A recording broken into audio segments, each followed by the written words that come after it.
ตัดละไม้สิมาใส่หันเห็นบ่ขนาดถึงสั้นถึงบนขั้นใดถึงสิบนสิใส่ขั้นใดมางออกละเนี่ยต้องเลยมางตัวนั้นใส่ขั้นใดก่อนแล้วบัวสิฮือออกหมดนี่ตัวนั้นสิฮือออกหมดเนี่ยมางบนใส่ขั้นใดไปก่อนบัวสิได้ยางขึ้นยางลงสบายปูพื้นตัวนี้แล้วก็ใส่ขั้นใดได้ละ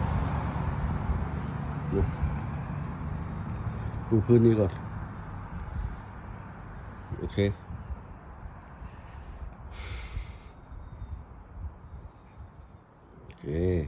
อันนี้ก็ยับเข้าไปแล้วอันนี้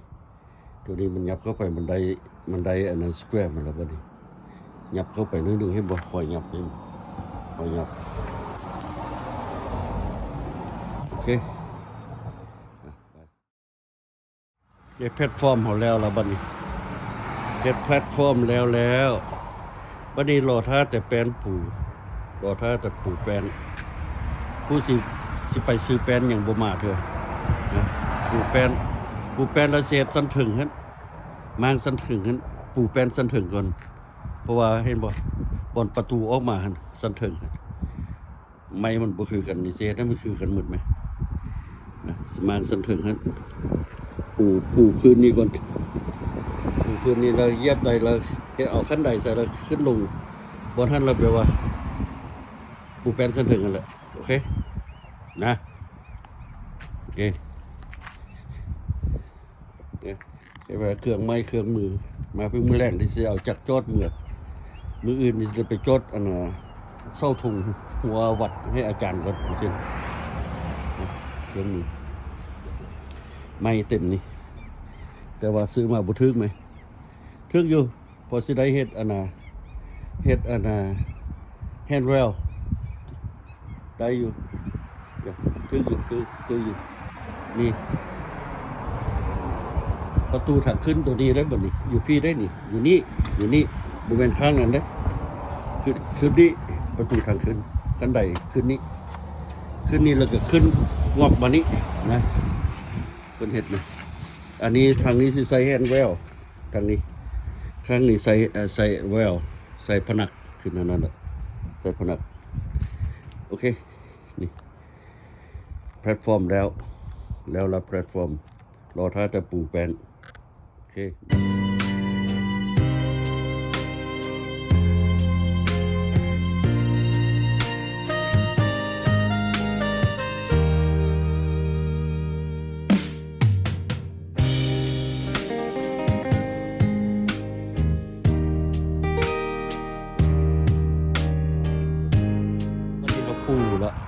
ปูแดกแล้วไปซื้อไม้มาปูแดกเรียบร้อยนี่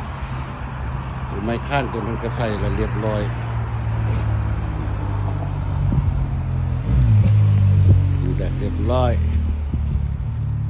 โอเคซื้อไม้มาพอดีเลยเฮ็ดใส่ตัวถึงหัน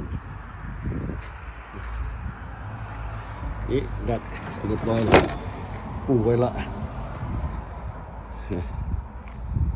มืออื่นมาซ้ำยิงสกูยิงแนวมือนี้เมื่อยแล้วมือนี้พักผ่อนมืออื่นมาก็ได้มางได้ออกได้น่ะบอกมืออื่นมาได้มางไม่นั้นเพื่อออกได้น่ะเอาอันน่ะใส่เอาอันน่ะแฮนด์แล้วตัวนั้นออกคือไม่ออกปูเลยมืออื่นน่ะคันได้เด้สั่นเพิ่นเอาก็ไปซื้อคันใดมาพร้อมแล้วเนาะโอ้ปูใส่ได้แล้วนะขั้นใดนะว่าอันนั้นก็ใส่ได้แล้วเห็นบอกค่อยต้องเฮ็ดบนนั้นก่อนไว้ใส่ขั้นใดได้แต่ใส่ได้แล้วหลังจากเขาปูนี่แล้วเขาใส่ได้แล้วทั้งรุ่มนี้ก็ใส่ได้แล้วขั้นใดโอเคได้สำนีมื้อนี้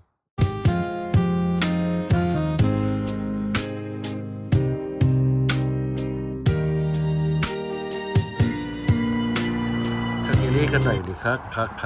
ลายมื้อนี้เราไปซื้อการ์ดเวลมาแล้วนี่ซื้อปูนมาซื้อการ์ดเวลมาเต็มรถนี่ปูนซื้อขี้ทรายมาสิท่มตีนขั้นใดส้มตีนขั้นใดเพราะว่าเพิ่นปูอย่างบ่ถึงโอเค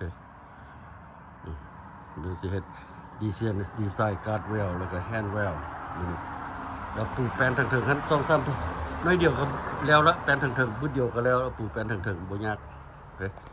เอาไปเบิ่งดูกันเอาอันน่ะเครื่องลงรถก่อน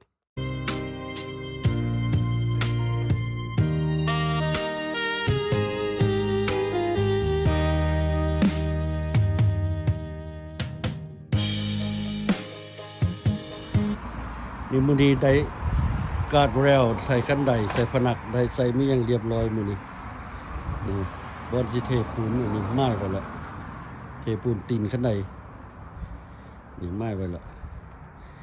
มื้อนี้โอ้งามเว้ยเฮ้ยผนักนี่ใส่แล้วซ่องผนักเรียบร้อยปูแล้วทั้งพื้นทั้งเทิงผนักเรียบร้อยเช็คงานตรวจงานอุ้ยพวกเขาพวกเขาเดี๋ยว ว่าจะว่ามันบ่สูงมันยกยังสิบ่ขึ้นก็ โอ้คักเลยคักไปให้ อย่า ขั้นใดแบบนี้มันคักไหม ครับ มันส่งแล้วโวส่งแบบ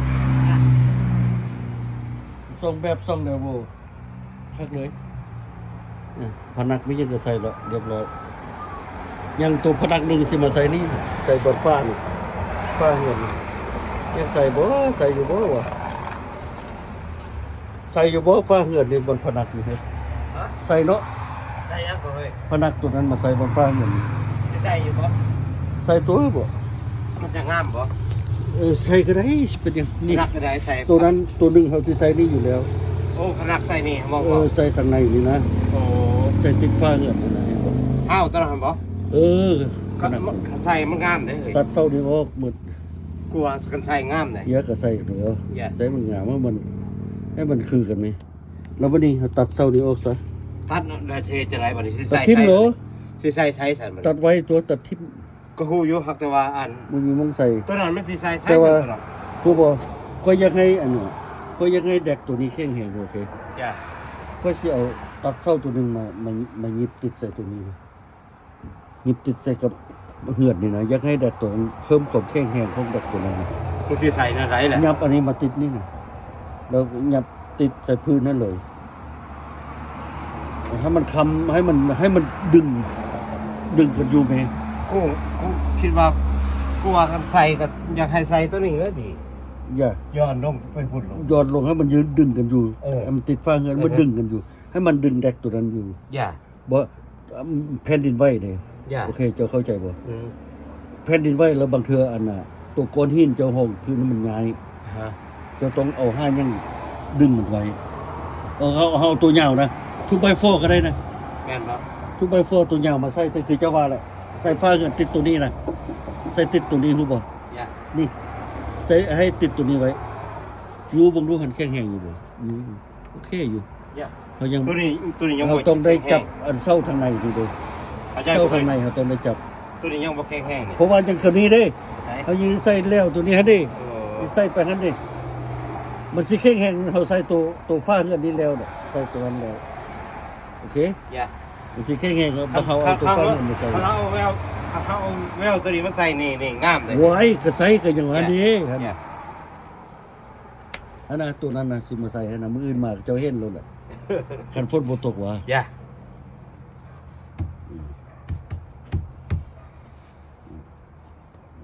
โอเค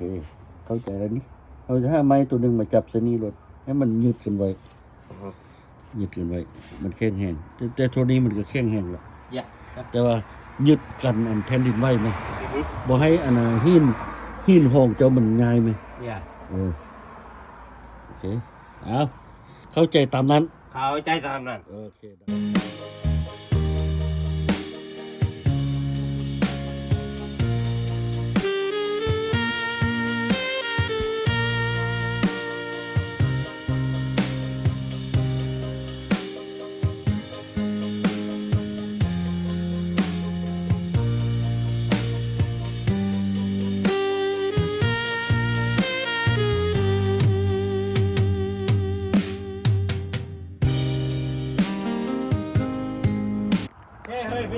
โอเคว่ากันโชคดีเด้อ ขอบใจนี่มือนี้ได้พนักเรียบร้อยพนักอัปเดตอีกแล้วtwo story stair and deck two story stair and deck ใช้สิแล้วใส่แฮนด์แล้วขั้นใดดีแล้วกันแล้วล่ะเดี๋ยวใส่แฮนด์แล้วขั้นใดมีงานนิดๆหน่อยๆนะใส่แฮนด์แล้วเก็บภาพจริงแล้วเพราะว่าสิบ่ได้เฮ็ดจนฮอดวันเช้าเพิ่นไปเวียกเพิ่นสิบินไปเซียโร่พุ่นละวันเช้าเขากลับวันอาทิตย์เขากลับมาบ่ได้จึงได้มาต่อใส่แฮนด์แล้วให้เราเนี่ยโอเคได้แล้วไปโอเคว่ากันโชคดีเด้อขอบใจนี่มื้อนี้ได้พนักเรียบร้อยพนักอัปเดตอีกแล้วtwo story stair and deck two story stair and deck ใช้สิแล้วใส่แฮนด์แล้วขั้นใดดีแล้วกันแล้วล่ะเยี่ยมใส่แฮนด์แววขั้นใดมืองานนิดๆหน่อยๆนะใส่แฮนด์แววนะเก็บภาพจริงแล้วเพราะว่าสิบ่ได้เฮ็ดจนฮอดวันเช้าเพิ่นไปเวียกเพิ่นสิบินไปเซียโร่